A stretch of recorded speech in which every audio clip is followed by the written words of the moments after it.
I didn't mean to stare. Honestly, I didn't. But when she appeared at her window, the morning light catching the soft gold of her hair, I froze, caught somewhere between admiration and a strange, unexplainable longing. She glanced out, caught me mid-gaze, and for a moment neither of us looked away.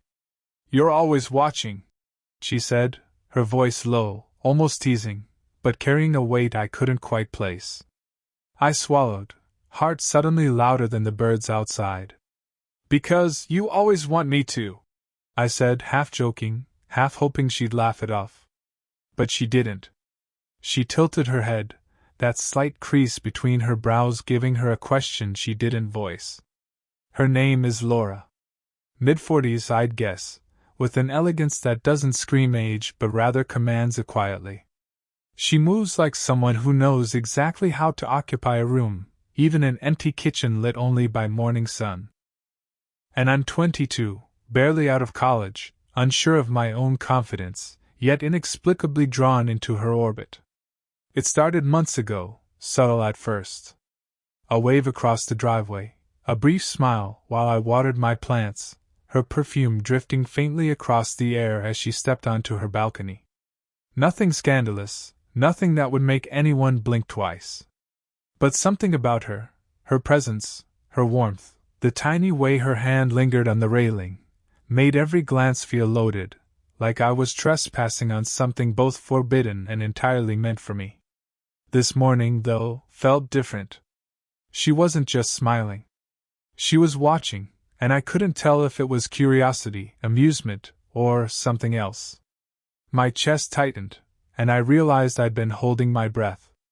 I walked to the gate, pretending I had chores to do, pretending the urge to be closer wasn't a living thing inside me. Every step echoed against the pavement, every movement deliberate, even as my hands betrayed me, fidgeting, brushing against the fence, curling into the pockets of my jeans. Laura leaned forward slightly, her elbow resting on the balcony, and I caught a whiff of vanilla and something darker, wood smoke maybe. My pulse jumped at the absurd intimacy of it. I wanted to tell her something real, something dangerous even. Something I wasn't supposed to say to my neighbor. But words always failed me. I usually just smiled awkwardly, a little too long, a little too hopeful. "You shouldn't be here," she said finally, voice soft but pointed, almost a whisper meant only for me. I know," I admitted. "But I can't stop." The honesty surprised me more than it did her. I expected a scolding, a shake of the head, maybe a laugh. Instead, she just studied me, eyes narrowing slightly as if weighing some invisible scale. The air between us thickened, like static before a storm. I felt exposed, but not ashamed, not exactly. There was something in her gaze that made me believe it wasn't wrong. Something that dared me closer, even as it threatened everything I thought I understood about boundaries. For a heartbeat, we just existed in that shared space, suspended between what was spoken and what hovered dangerously beneath. I wanted to reach for her hand, to bridge the impossible distance, but I stayed rooted, caught between desire and hesitation. Then the doorbell rang. Her head snapped toward the sound, a flicker of surprise crossing her face. And in that instant, everything felt poised on the edge, like the world was holding its breath along with me. The doorbell echoed again, more insistent this time, and I realized I'd been standing frozen in the driveway, caught somewhere between wanting to leave and wanting her to stay exactly where she was, watching me, daring me to move closer. Laura sighed, a sound that carried both exasperation and something softer, something almost like regret. She moved inside, and I hesitated, hand hovering near the gate, unsure if stepping back was courage or cowardice. I thought about why this felt impossible. Not impossible in the way that love sometimes fails. It was impossible because the world would never understand. I'm just a boy, 22, fumbling through adulthood, and she carries decades of life in her bones. Experience, heartbreak, the kind of lessons that leave quiet scars. She's beautiful, yes, but more than that, She's alive in a way I don't know if I'll ever fully grasp. And yet, every time our eyes meet, I feel seen in a way no one else has ever noticed. I remember the first time I saw her properly, not as a neighbor or some distant figure across the fence, but really saw her. It was raining, cold, and I had splashed mud on my sneakers while trying to help my little sister with her scooter. She appeared at her door, holding an umbrella over a small pile of mail she was sorting, and she smiled, not a polite neighbor smile, but one that felt like it recognized all the ridiculous parts of me I usually hid. I've never told anyone that. I've never admitted how that smile made my chest ache, how I imagined a life where maybe I was allowed to be reckless and soft at the same time, and she would still look at me the same way. Laura, I knew, had her own ghosts. A divorce years ago that left her cautious around men, wary of attention that felt fleeting or selfish. Friends said she'd retreated into herself, but they didn't see the flickers of hope she still carried, the quiet longing she buried beneath sophistication and wit. She moved through life like she was careful not to shatter anyone, yet somehow, she'd let me slip past the wall she'd built.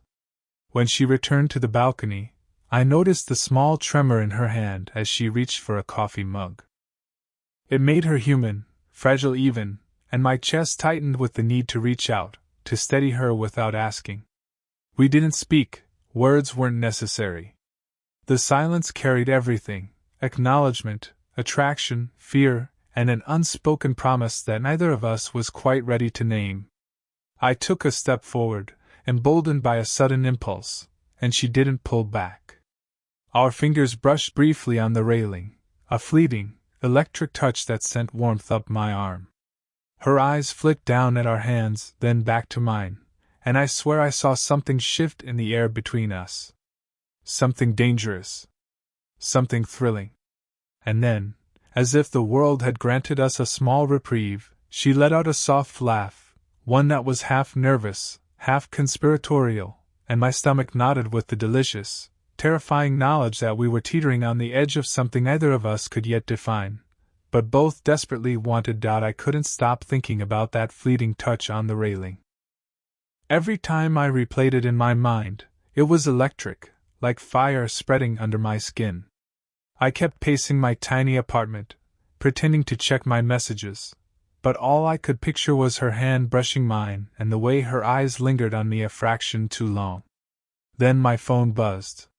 It was my roommate, Mark, asking if I wanted to grab dinner. Normally I'd have said yes, but I couldn't pull myself away from Laura's window, from the memory of her soft laugh and the warmth of her presence. I lingered on the balcony just a little too long when I realized I wasn't alone. Laura's neighbor, someone older, a quiet man with a dog that barked at everything, had noticed me staring. I ducked behind my doorframe, heart hammering. The thought of someone seeing, of someone connecting the dots, made my stomach twist. Later that evening, I ended up walking past her house, again. I told myself it was a coincidence, a random stroll. But when I saw her in the kitchen, the dim light spilling through the window, I knew it wasn't. She froze mid-step when she saw me. Her mug of tea trembled slightly in her hand, and my pulse caught. "Shouldn't you be studying?" she asked, voice steady, but her eyes betrayed her. There was curiosity there, yes, but also caution. "I am," I said, fumbling for some kind of excuse. "Just taking a break." She shook her head, the smallest smirk tugging at her lips. "You're impossible." I wanted to step closer. I wanted to reach for her, tell her that none of this mattered, that age, circumstance, whatever rules existed, they were irrelevant when it came to this. But the moment I shifted forward, her hand hesitated near the counter. The tension was unbearable, a silent warning we both understood: one wrong move, and everything would shatter. And then, impossibly, Mark's text buzzed again. "You good?" I froze, realizing how reckless I was being. My phone sat in my pocket, my heart still trapped somewhere in her kitchen. I wanted to tell him no, I wasn't good. I was caught in something I didn't have a name for yet. Laura's gaze flicked to the window again, almost nervous now. Her lips parted, a silent question. I wanted to answer, wanted to close the distance between us, but I stayed rooted, aware that even a small step could ruin everything. Then it happened. A noise outside, the mail truck, or maybe someone passing on the street. She jumped slightly, a natural reaction, but her eyes met mine immediately after.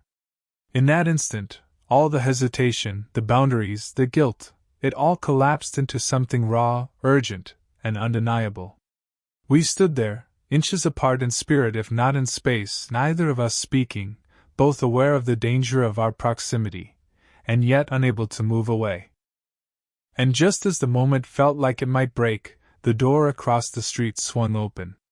A shadow fell over the sidewalk, a figure we both recognized, someone who shouldn't see this, someone whose presence could change everything. I barely breathed.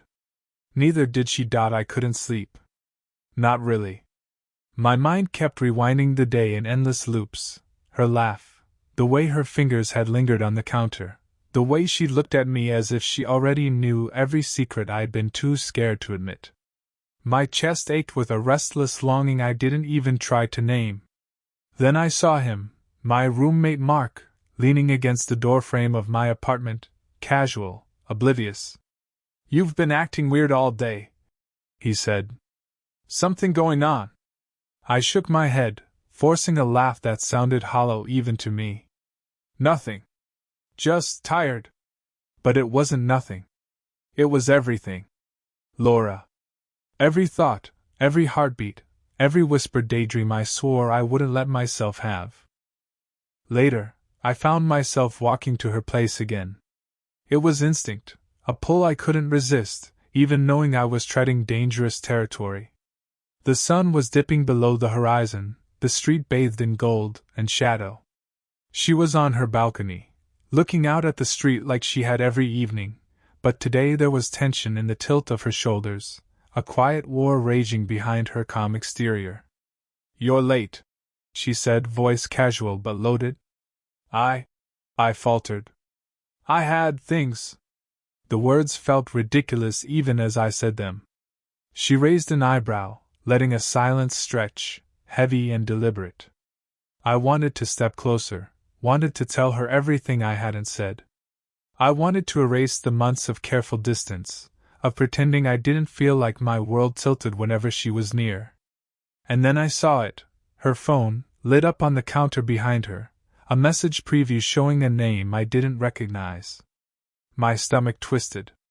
Jealousy, sharp and unfamiliar, shot through me like lightning. I wanted to ask, to demand, but I didn't. I didn't want to scare her away, didn't want to ruin this fragile thread connecting us.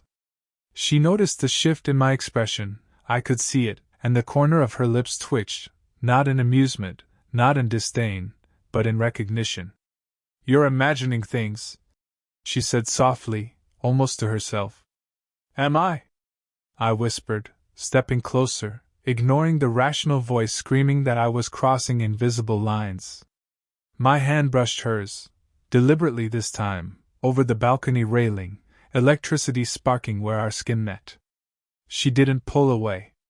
Her eyes softened, and for a heartbeat, I thought she might reach for me. I wanted to lean in, wanted to close the impossible gap between us, but I hesitated.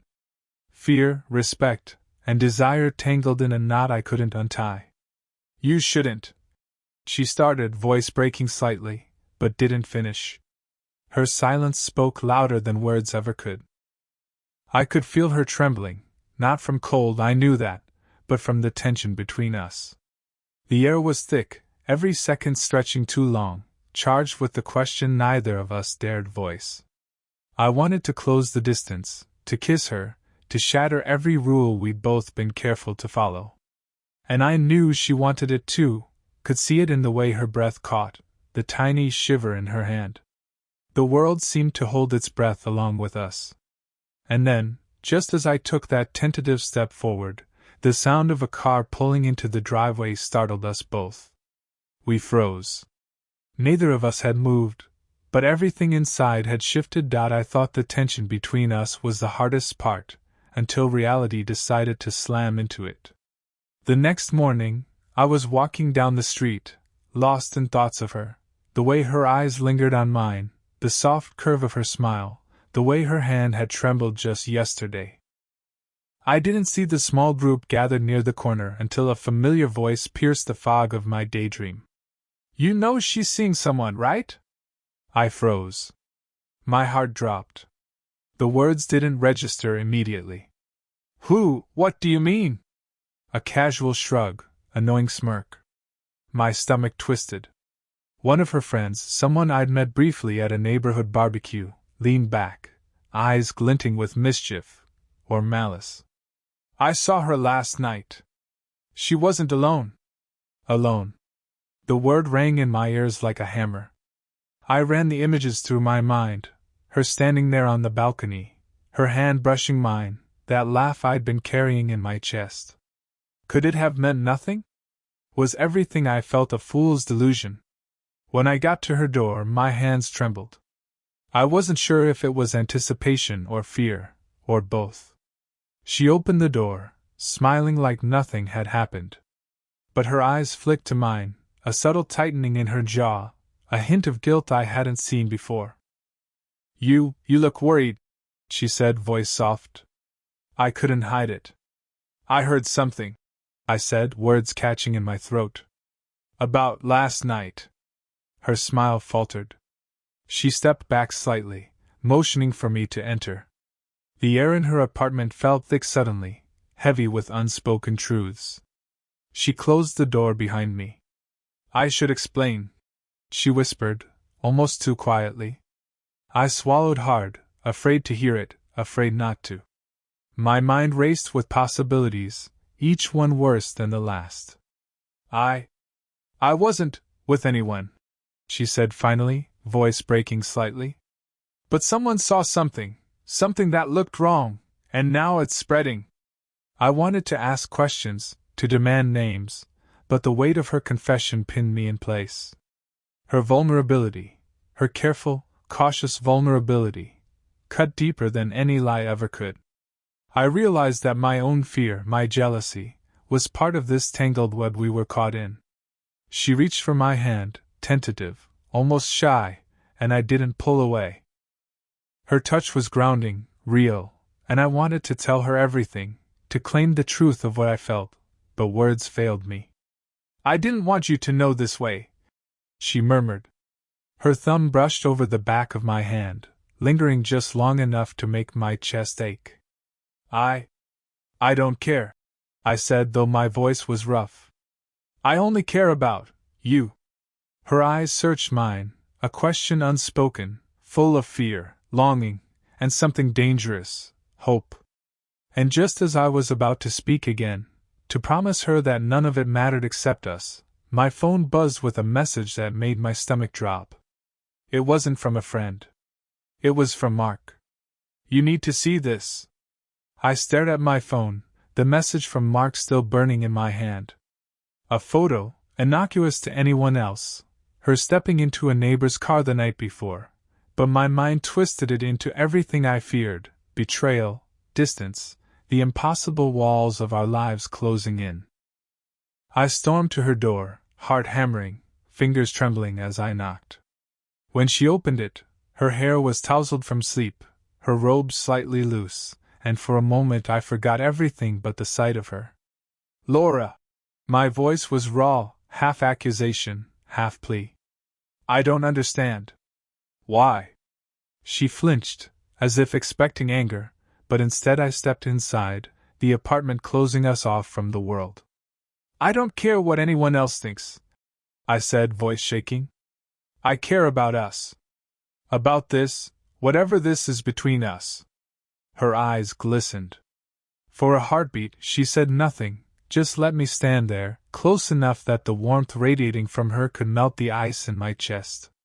Then she whispered, "I wanted to tell you. I didn't. I was scared. Of judgment. Of ruining everything. Of losing you." The words hit me harder than I expected. Scared. Vulnerable. Honest. I could feel the tension between us crack, letting something messy and human slip through. "I don't want us to run away from this," I said, stepping closer. My hand hovered near hers, hesitant, aching. "I don't care about rules or the gossip. I care about you. I want you. Even if it's reckless, even if it's complicated, even if it's impossible." She swallowed, eyes dropping to my lips, then flicking up at mine again. Her hand finally found mine, gripping gently, a fragile but electric connection. "You don't know what you're saying," she breathed. "I do," I said softly but firmly. "I know exactly what I'm saying." The air between us was taut, charged, and I could feel her hesitating, the tiny tremor of fear, or maybe desire, running along her spine. I wanted to close the distance, wanted to kiss her, to erase months of restraint in a single, messy, human moment. But I didn't. Not yet. Instead, I let our foreheads touch, breathing mingling, hearts thudding in sync. The room shrank around us until it was just the two of us, suspended in a space that felt outside of time, outside of judgment. We didn't need words. Everything unsaid vibrated in the space between us: longing, hesitation, the thrill of danger, and the quiet certainty that we mattered to each other. "I can't promise it'll be easy," she murmured, lips brushing my hairline. "But I want this. I want you." I nodded, gripping her hand tighter. "Then we'll figure it out. Together." The moment was imperfect, messy, human. It wasn't a declaration of victory, or a perfect fairy tale, but it was real. And for the first time, we both understood that truth, the one we'd been too afraid to admit, was stronger than fear. And just as I leaned in, the world outside paused, and we both knew the next step, whatever it was, would change everything. The next morning, the world felt different, brighter, heavier, warmer all at once. I didn't know if it was the sunlight spilling over the rooftops, or the fact that Laura and I had survived the night without saying the wrong thing, without letting fear dictate our choices.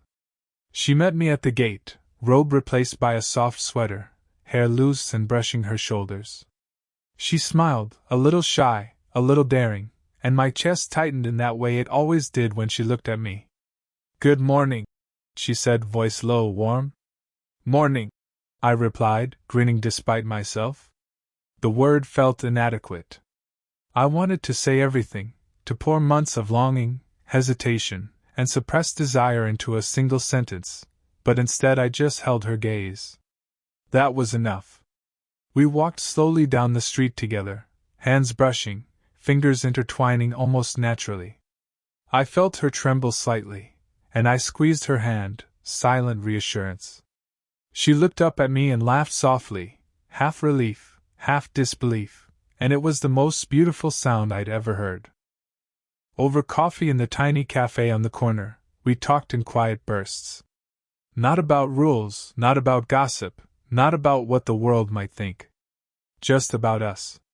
About small things first, the way she liked her latte, the way I fumbled with sugar packets, and then, slowly, about the bigger things, fears, regrets, what it felt like to wait too long, and what it felt like to finally let go. She reached across the table, hand covering mine. "I was scared," she admitted, thumb brushing over my knuckles. "But I don't want to be scared anymore. Not with you. I've been scared too," I said honestly. "Of losing you before anything even started. But I don't care anymore. I only care about now. And us." Her eyes glistened, and for a moment, the world around us disappeared. The clatter of cups, the chatter of strangers, the judgment of anyone who might have whispered, they all faded. It was just her and me, flawed and human and alive, finally letting ourselves be exactly what we felt. When we left the cafe, we didn't hold back. Fingers intertwined, bodies brushing naturally, laughter spilling into the crisp morning air. Every glance, every smile, every touch was charged with months of longing finally released. We didn't need perfection. We didn't need an audience. We had each other, and for now, that was enough. As we reached her driveway, she paused. Her eyes met mine, serious for a second before softening again. This feels right, she whispered. I nodded, brushing a strand of hair from her face. It does. It really does. And in that quiet, fleeting moment, everything felt possible. Because sometimes love doesn't need to make sense. Sometimes it just needs the courage to leap, and we had finally leapt together. Did you enjoy the story? What kind of stories would you like to hear next?